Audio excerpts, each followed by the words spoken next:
устаттарды сыйлай албаган адамга эч качан илим жукпайт деп үйрөтүшөт да. Биринчи маалыматты көп берип салып, жанакы балдарга моундай нагрузка кылбастан ушул көп маалыматты монтип негизгисин эртең турмушта пайдалана турганын, ал колдоно турганын гана балдарга бергиле. Биздин мектептегидей нагрузка башка кошуна өлкөлөрдө жок экен да. Мен дейт мурун ошол курсту окуганга чейин бош болуп калсам эле орус мелодрамаларын көрчүмүн дейт.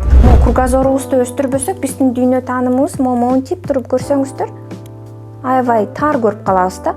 Дүйнө моундай кең. Капыр Мадаминовдун окутуу, тарбиялоо усулдарды үйрөткөн онлайн курстун куратору, англис тил мугалими Гүлсара Мадаминова менен билим тууралуу маек курдук. Бүгүнкү күндөгү билим берүүдөгү методикаларга көз карашыңыз кандай? Саламатсыздарбы? Менин аты-жөнүм Гүлсара Мадаминова. Өзүм мектепте англис тилчи мугалим болуп иштеймин. Андыктан ошол бүгүнкү билим берүү тууралуу сүйлөй турган болсок, мен ошол чөйрөдө иштеген адам катары, мугалим катары айтып бере аламын да. Жакшы суроо экен. Негизи билим берүүбүз жаман деп деле айтпайбыз, бирок бир аз болсо дагы өзгөрүүгө муктаж да. Анткени заман ошону талап кылып жатат. Азыр биздин мектептер үйрөткөн көндүмдөр кайда жатат дагы? 21-кылымдын адамдардан, жумушчулардан дейбизби, талап кылган көндүмдөрү эмне болуп жатат? Экөө бири-бири менен аябай эле чоң айырма болуп калып жатат да. Тилекке каршы биз мектептерде мисалы ошол англис тилди өтүп атабыз, орус тилди өтүп атабыз, химия, биология баарын өтүп атабыз. А бирок деген жер бар да.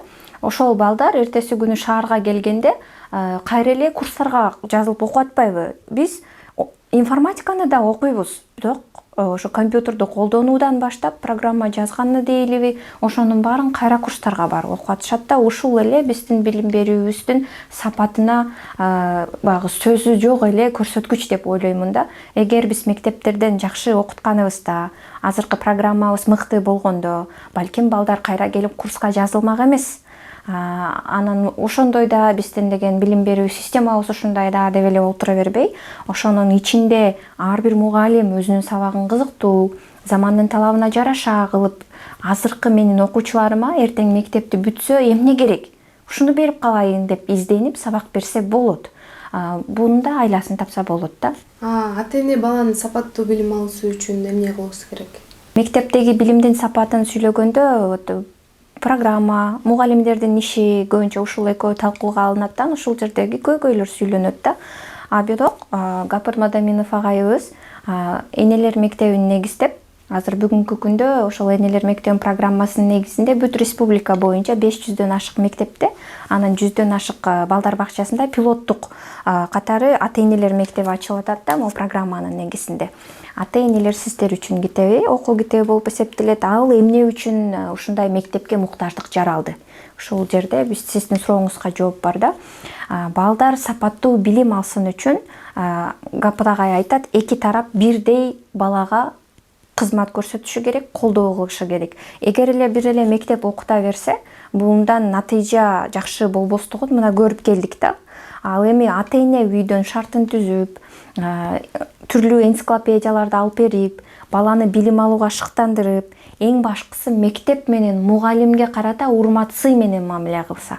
Тилекке каршы бүгүнкү күндө эми тиги эжекең өзү заочный окуп келген, эмнени үйрөтүп коймок эле сага, мектепке барып эмне кыласың дегенге чейин барышат, талаа жумуштары башталганда ошол жака балдарын бир жумалап алып кетип калып дегендей көрүнүштөр болуп атат да.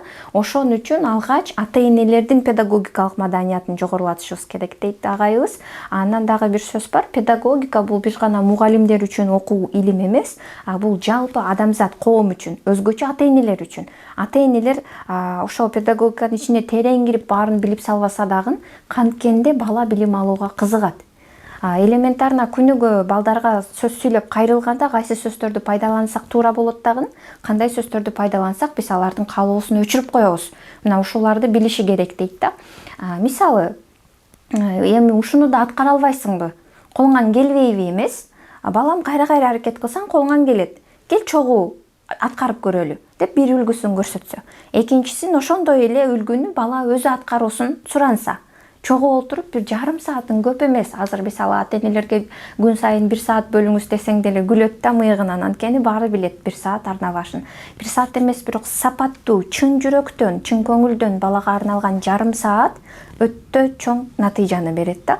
Ошол мөөнөттө балага өзүнө болгон ишенимди арттырып, сиз ага ишенет экениңизди, анын билим алуусу маанилүү экендигин жана баягы тарбия багытында дагы. Мугалимиң сабак өтүп атканда балам урмат сый менен угуп олтур. Илимде сөз бар, устаттарды сыйлай албаган адамга эч качан илим жукпайт деп үйрөтүшөт да биринчи.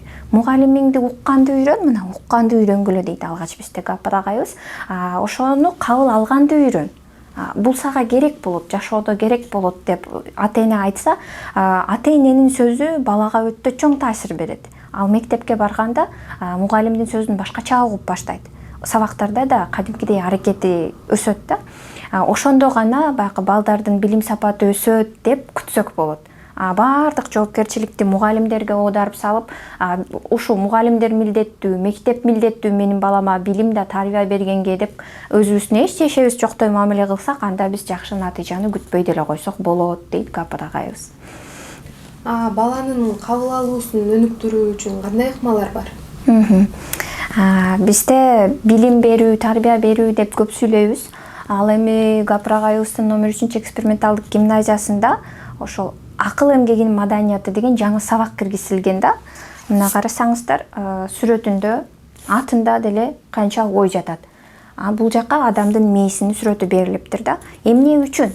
Ошол баланын акыл эси өсүш үчүн, берген билимди алыш үчүн кандай көндүмдөргө ээ болуш керек? Ушул сабак үйрөтөт да.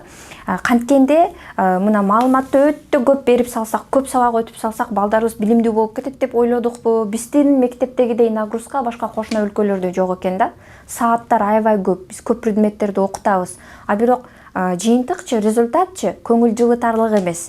Агай айтат, маалыматты көп берип салып, жанакы балдарга мондой нагрузка кылбастан, ушул көп маалыматты монтип негизгисин эртең турмушта пайдалана турганын, ал колдоно турганын гана балдарга бергиле, жана ошону бала ала турган кылып, алуунун жолун үйрөткүлө. Керек болсо, мектептин эң башкы бул милдети, ушинтип ойлойбуз да, биз балдарды өз алдынча өзүнө керек билимди алганды үйрөтүш керек. Изденгенди үйрөтүш керек. Мектеп 11 жыл гана окутабыз да, тилекке каршы андан кийин балдар балким университетке барат же өз алдынча кетет. Ошондо дагы билим алуусу токтоп калбаш үчүн эмне кылыш керек? Балдарга өзүнчө изденип билим алганды үйрөтүп коюш керек. Кудайга шүгүр 21-кылым ошондой шартты бизге, бир дагы бизге чейинки адамдарда жок болгон шартты берип атат да. Ар бир баланын колунда акылдуу телефон бар. Ата эненин колунда бар, интернет бардык жерде болуп калды. Ошол интернеттин ичинде эле пайдалуу маалыматтар толуп тура. Ошолорду бала өз алдынча издеп, таап, керек негизгисин алып, анан жашоосунда пайдаланып, бир ишти өзү алып кете ала тургандай даражага балдарды жеткирсек, мына мектептин билим берүүсү өз милдетин аткарды десек болот да. Ошол көндүмдөрдү, билим алууну үйрөткөн сабак бул акыл эмгеги маданияты сабагы болуп эсептелет. Гапар агай негиздеген онлайн курстун өзгөчөлүгү эмнеде? Бизде ошол жана айткан ата энелер мектеби, ушул эле акыл эмгеги маданияты сабактары биздин гимназияда өтүлдү. Ушундан жакшы результат чыкканын өздөрү көрүп атышат элдер. Анан кээ бирлер капада болуп калышат да, арынышат да. Эмне үчүн биздин мектептерде ушундай окутулбайт депчи. Анан ошондой суроо талап көп болгондо, эми Гапар агайды ар бир мектепке алып барып сабак өттүртө албайт экенбиз да, бир адам баарына жетише албайт. Мугалим платформасы бар, ушул жерден айта кетейин. Сонун кыргыз тилдүү курс, ошол жерде бир гана акыл эмгеги маданияты курсу болуп жатат азырча, калгандар баары орусча. Ошол мугалим платформасын негиздеген кыздар бизди чакырып, ошо Гапар агайдын методикасын бул жака киргизели деп калышты. Ошондон улам биз онлайн курстарды тарттык. Агайдын өзү сүйлөп берген, андан кийин практикалык бөлүгүн аны кантип аткарат мен көрсөтүп берген ушундай курстарыбыз бар. Бул жерде бир гана окуучулар эмес, студенттер да, мугалимдер да, ата энелер да окуп атышат. Анан акыл эмгеги маданиятынан сырткары ата-энелер курсубуз дагы бар. Ал жерде кызыгы Гапыр Мадаминов ага как педагог сабак берсе, гинеколог дагы сабак берет. Балалуу болгонго чейин ата-эне өзүнүн ден соолугун кантип даярдашы керек. Мына балалуу болду дейли, анын ден соолугуна кантип кам көрөт? Кыргызстандагы номер 1 балдар дарыгери, хирург Талант Орускуловичтин да сабагы бар, теологдун сабагы бар. Балдар бизге берилген аманат экендигин, биз ошолорго эртең тарбиясы үчүн, билими үчүн, жашоо шарты үчүн, адеп ахлагы үчүн жооп берерибизди теолог айтып берет. Өтө таасирлүү болот экен ата-энелерге.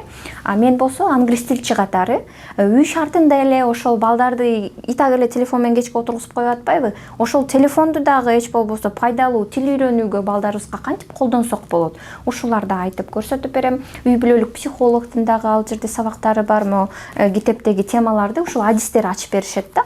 Ата-эненин бири-бириге карата мамилеси балдарга кандай таасир берет?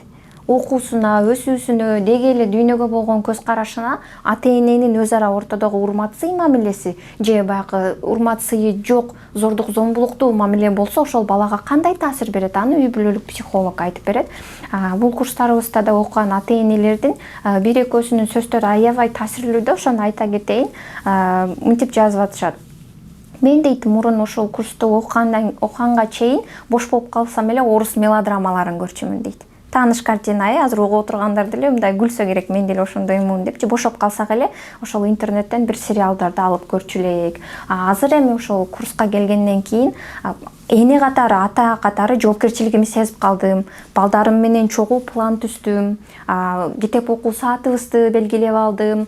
Сабактарды кайталап көрүп атамын деген ата-энелердин отзывдарын угуп, онлайн курсубуз жакшы таасир берип атыптыр дейбиз да. Анан ар курстун бүтөрүндө биз кайтарым байланыш болсун үчүн эссе жазуусун суранабыз. Ата-энелерден дагы, окуучу студент мугалимдерден дагы. Ушул акыл эмгеги маданияты курсу же болбосо ата-энелер курсу сизге кандай таасир берди, эмне пайдалар алдыңыз, дагы кандай сунуштар бар, дагы кантип жакшырсак болот деп болушунча өздөрүнүн сунуштарын жазышат. Биз ошону эмкисинде дагы эске алып толуктаганга аракет кылабыз. Бул 21 кылым бизге берип аткан мүмкүнчүлүк. Ошол онлайн курстар менен бүт республика эле эмес, эң кызыгы бизде Мальдивынан бери катталып окушат, Турциядан бери, Россиядан бери, Япониядан бери катталып окуп атышат да. Бул жерде мүмкүнчүлүк чексиз болот. Ушундай. Айым методикасы тууралуу айтып берсеңиз. Акыл эмгеги маданияты методикасы жөнүндө бир аз учкай жана айтып бердим окшойт. Угармандарга балким кызык, бул Гапыр Мадаминов агайыбыздын калемине таандык китеп. Орусча да которулду, культура интеллектуального труда деп, англисче The Culture of Intellectual Labor болуп которулду. Ал эми түркчө дагы Öğrenmeyi öğrenmek, үйрөнүүнү үйрөнүү болуп которулду. Бул китептин же сабактын баалуулугу эмнеде? Балдар биринчи класска келгенде байкасаңыз биз эмне кылабыз? Дароо эле англис тили кийинирээк берилет. Мисалы, ошол мекен таануу, математика, кыргыз тили сыяктуу бир сабактар берилип баштайт да. Бирок агай ушул жерден жаңылыгы ушунда турат. Ал балдарга билим алууну бирөө үйрөттүбү? Ошол мугалим айтып аткан сабакты ал кантип кабыл алышы керек? Ошол нерсе көндүмү үйрөтүлдүбү? Билим алуу көндүмү үйрөтүлдүбү? Жок да. Балким ошон үчүн дагы аксайт балдар. Анткени мисалы велосипед тепкенди да үйрөнөбүз, туурабы? Уй сааганды да үйрөнөбүз. Алгач үйрөнөбүз, анан ошону жакшы аткарабыз да. Билим алууну дагы жолдоруну алгач жакшы үйрөнүп алсын. Эмнени үйрөтөт дегенде, суроо берүүнү үйрөтөт. Суроо берүү маданияты деп бул өзүнчө бир тема да. Дагы кандай темалары бар дегенде, убакытты туура пайдаланууну үйрөтөт. План түзүп алып, ошол пландын негизинде күнүмдүк режим түзүп алып, ошо менен иштегенди, планы аткарылдыбы же аткарылбай калдыбы, эмне себептен аткарылбады, ошону анализдегенди үйрөтөт. Байкасаңыз, бул көндүмдөр бир адамга мектеп мөөнөтүндө же университет мөөнөтүндө эле эмес, өмүр бою керек болчу көндүмдөр да, турмушунда пайдаланчу. Ушундай көндүмдөрдү үйрөткөн сабак бул акыл эмгегинин маданияты. Агай айтат, дыйкан болобу, инженер болобу, студентпи, ким кайсы кесиптин ээси болбосун, ал акылы менен иштейт. Ошол акылын туура, маданияттуу, иштин көзүн билип жасаса, иши кыйла жеңил болот, ийгиликтүү болот. Анын жолдорун үйрөнүп алыш керек дейт. Ошол сабак акыл эмгеги маданияты сабагы болуп эсептелет. Билимдүү коомду кантип түзө алабыз? Билимдүү коомду кантип түзө алабыз? Биз мугалим катары да күн сайын окуп турсак, ата-эне катары да окуп турсак, окуучу студент катары да күн сайын окуп турсак, үзгүлтүксүз өмүр бою билим алуу деген түшүнүктү жашообузга киргизсек да, ошондо билимдүү коом түзүлөт. Тилекке каршы мурун мындай болчу. Бир университетке, бир факультетке тапшырчубуз, ошонун дипломун алат элек, анан ошону менен өмүр бою иштейт болчубуз. Азыр ал жарабай калды. Кечээки күндүн жаңылыгы бүгүнгө жаңылык эмес болуп калды да, андан да чоң жаңылыктар келип атат. Дүйнө ушунчалык бат өзгөрүп жатат, жаңы технологиялар жаралып атат, жасалма интеллект пайда болду. Биздин коомчулуктун канча пайызы ошолорду билет? Макул, жасалма интеллект пайда болгонун билет экен. Андан кантип өзүнүн жумушуна пайдаланса болот? Анын артыкчылыгын кантип көрсө болот? Аны билиш үчүн күн сайын изденип окуш керек да. Кругозору кенен болуш керек дегендей. Ошон үчүн мугалим катары, ата-эне катары күн сайын өзү окуп турушу керек. Ошондо гана билимдүү коом түзүлөт деп айтат агайыбыз. Айтып эле калбай, устаттык өнөрү китебин жазып, мугалимдер үчүн. Жаш мугалимдер мектебин негиздеген. Өзүнүн мектебинде, ал жерде мугалимдер мына ушул акыл эмгеги маданияты сабагы же ата-энелерге сабак берүү өзү кантип берет сабакты. Мугалимдер алгач окуп үйрөнүшөт. Алар окуу жайда окуп келген, бирок кайрадан жаш мугалимдер мектебинде күн сайын сабагын берет. Сабак бүткөндөн кийин мугалимдер өздөрү окушат да. Ата-энелер мектебине келгенден кийин алардын окуу китеби булар деп айтып атабыз. Өзүн өзү тарбиялоону окушат. Бала айтканыңды эмес, көргөнүн жасайт. Баары барып ошого такалат. Буну окушат. Анан дастаркон четиндеги университетте окушат. Ата-эне катары мен эмнени окуйм деп отургандар бар да, азыр мисалы угупчу. Ошо сиз күн сайын дастарконго кеминде 3 жолу отурабыз, ошонун четине эле университетке айландырып, балдарды ошол жерден тарбиялап койсок болот, китепке кызыктырып койсок болот. Аны кантип ишке ашырабыз? Бул китеп практикалык көндүмдөрдү үйрөтөт да. Анан ата-эне катары кругозоруңарды, дүйнө таанымыңарды өстүргүлө дейт. Бул китеп ошол бир көнүгүү жасайлы, балким экрандын артында отуруп, сиз да менен чогуу жасайсыз дегендей. Могу кругозорубузду өстүрбөсөк, биздин дүйнө таанымыбыз монтип туруп көрсөңүздөр, аябай тар көрүп калабыз да.